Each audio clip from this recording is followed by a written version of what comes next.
So, Hinebra tsaka SMB.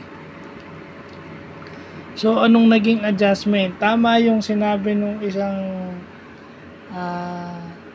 comment sa YouTube, no? Dahil ang alam nila, kailangan i-japet ng tulong sa ilalim.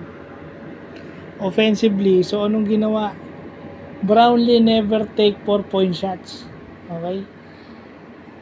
Lahat ng tira ni Brownlee, most of Brownlee shots, most of his 30 points, siya ulit yung player of the game. Most are near the basket, high percentage shot. No, kasi tatlo lang silang malaki, kasama mo na si Devance. Di ba? So kailangan ni Japet ng tulong sa inside points o dun sa points inside the paint. No, yun yung adjustment, no, offensively. At itong sila, ito lang ang masasabi ko rito, si Barrientos, kailangan pagdating ng playoffs, yung mga, alam niya yun na kapag tumira siya, kailangan pumasok yung tira niya para lumuwag yung operating space. Kasi given na si Scottie, gagawa si Scottie, yun yung kailangan ng tulong nila. Kaya si Amici, i-score at i-score yan. Pero pagka pinasok ka sa loob as the primary bench guy o primary six man ng Hinebra at ikaw ay nasa backcourt, every time you shoot, make sure it's go in. Kailangan ka maging consistent. Hindi naman kailangan na puro 3 points yung shot selection mo maayos. And put San Miguel guards into early fouls pag nandiyan ka. Put them in foul trouble immediately. Gatasan mo ng fouls, go to the free throw line. Hindi naman kailangan necessarily 3 points. Yun ang kailangan gawin ni RJ.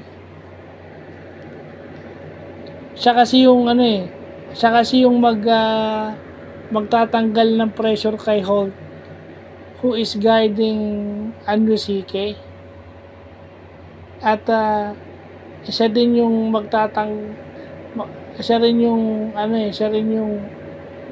magfo-force kay Junmar na lumabas, kasi pag gumagawa na si Barrientos, ang gagawin, titignan na siya ni Junmar.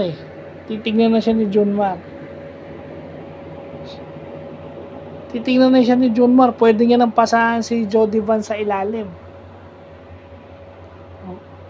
Kasi Jody Vance, pag nakaupo si Japet, si Jody Vance ang bumabantay. And,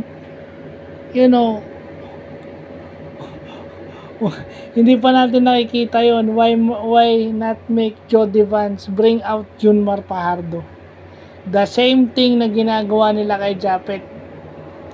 Si Japet kasi is inilalabas nila to take away yung block shots. Now, bakit nila gagawin kay Jody Vance yun? It's because of Jody Vance good defense. Kaya naman din bumantay ni Joe sa perimeter, pero alam naman natin with his age and kababalik lang niya, medyo mahirap nang bumantay sa perimeter. Yung lateral quickness mo medyo suspect na. So yun.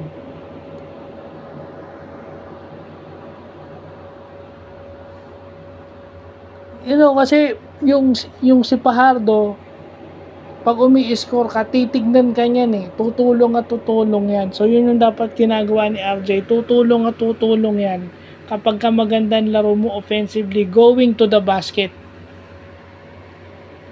Kailangan gatasan mo ng gatasan na foul yung San Miguel. Kasi kung pag-aantay ka lang, pull up ka lang from mid-range or from 3 or from 4, low percentage shot yun. Yung shot selection mo this semis dapat maganda. Kasi pag maganda shot selection mo, you go to the free throw line, pumupuntos ka, sulit yung puntos mo offensively. And kailangan tumulong ka rin sa depensa. So, yun lang po.